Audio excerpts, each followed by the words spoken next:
kisah nyata di zaman modern, terjadi di sebuah negeri jauh namanya Mesir tahun 1960-an. Kisah ini terjadi di zaman Mesir dikuasai oleh penguasa bernama Gamal Abdul Nasir. Gamal Abdul Nasir ini penguasa zalim, taghut, ya, melampaui batas dia dalam memimpin, ya. Dia tidak suka dengan dakwah Islam, maka dia tangkepin orang-orang yang sibuk dalam dakwah Islam, termasuk salah satunya yang dia tangkap bernama Said Qutb, seorang alim, banyak menulis kitab, dan ada satu kitabnya yang dituduh oleh Gamal Abdul Nasir. Isi kitab ini adalah mengajak rakyat makar kepada penguasa. Judul bukunya Ma'alim Fit Thariq. Buku kecil, Pak, buku kecil, sudah diterjemahkan ke bahasa Indonesia, Anda bisa cari di toko-toko buku. Judulnya Petunjuk Jalan, ya. Saya punya bukunya ini, cuman fotokopian. Nah, ini kayak gini bukunya, Petunjuk Jalan. Ini buku isinya menguraikan makna dari kalimat tauhid, kalimat thayyibah ini, ya, panjang lebar diuraikan sama Said Qutb. Tapi rupanya penguasa zalim Mesir malah baper, baca isinya nganggap dirinya diserang, dan itu wajar. Kenapa wajar? Karena siapapun penguasa yang zalim, kalau benar-benar diperdengarkan makna la ilaha illallah, pasti tersinggung. Cuman pemimpin yang muslim lah, yang patuh kepada Allah lah, yang begitu menerima kalimat tauhid, makin kokoh kepemimpinannya, makin tawadu dia dalam memimpin. Tapi kalau yang memang mentalnya mental taghut, ya kan, ketemu kalimat tauhid yang nggak ketemu, berbenturan. Sebagaimana dulu Nabi Muhammad SAW pernah mau berdakwah, ketemu sama pimpinan sebuah qabilah, sebuah suku. Si qabilah ini, pimpinan ini nanya begini, ilama tada'una ya akhal Quraisy, kepada seruan apa engkau mengajak kami wahai saudara kami yang datang dari bangsa Quraisy? Nabi Muhammad jawabannya singkat aja, adaukum antakula la ilaha illallah, aku mengajak kalian untuk mengucapkan kalimat la ilaha illallah. Apa jawaban ketua qabilah ini? Jawaban dia begini, hadza amrun tukirhul muluk. Waduh, kalimat la ilaha illallah ini kan urusan yang dibenci para raja-raja, kata dia gitu. Jadi langsung ngerti, Pak.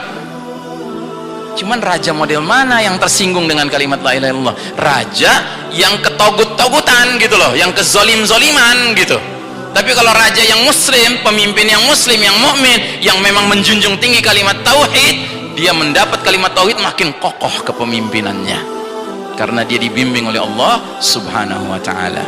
Tetapi yang model-model ngikut copy paste dengan Firaun yang mengatakan ana rabbukumul a'la, ya tersinggung lah, orang dia Rabbnya, Allah dibilang Rabb gitu kan, nggak cocok kan.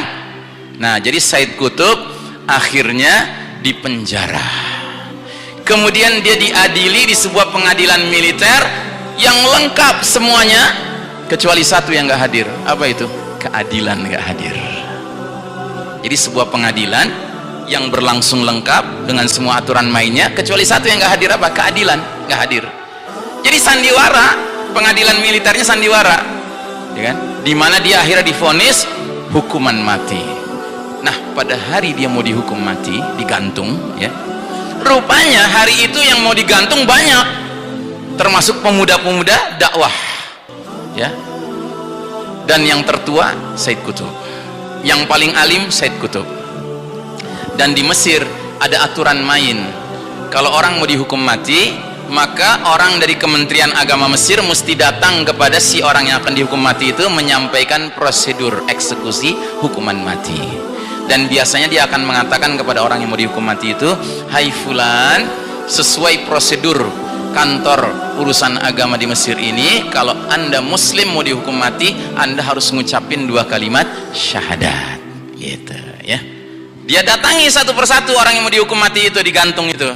Akhirnya begitu gilirannya Said Qutb, dia katakan hal yang sama, wahai Said Qutb, sesuai dengan prosedur kantor urusan agama di Mesir, sebelum seorang muslim dihukum mati, dia harus mengucapkan 2 kalimat syahadat.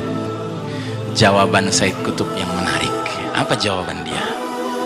Hatta anta ya fulan tashtarik litatimma hadhil masrahiyah, sampai engkau wahai fulan harus terlibat menyempurnakan sandiwara ini. Ya'lam annaka ta'kul min la ilaha illallah, ketahuilah wahai fulan, sesungguhnya kamu cari makan dari menyuruh-nyuruh orang ngucapin kalimat la ilaha illallah. Amma ana aisyu wa amutu li ajli la ilaha illallah, sedangkan aku ini hidup matiku untuk la ilaha illallah. Artinya kamu nggak usah ngajarin aku sudah ngerti bahwa itu harus aku ucapkan menjelang wafat. Lawang udah nafasnya Pak la ilaha illallah itu. Masya Allah, makanya banyak orang berdoa mengharapkan mudah-mudahan Said Qutb mendapatkan mati syahid ya. Mudah-mudahan kita pun demikian.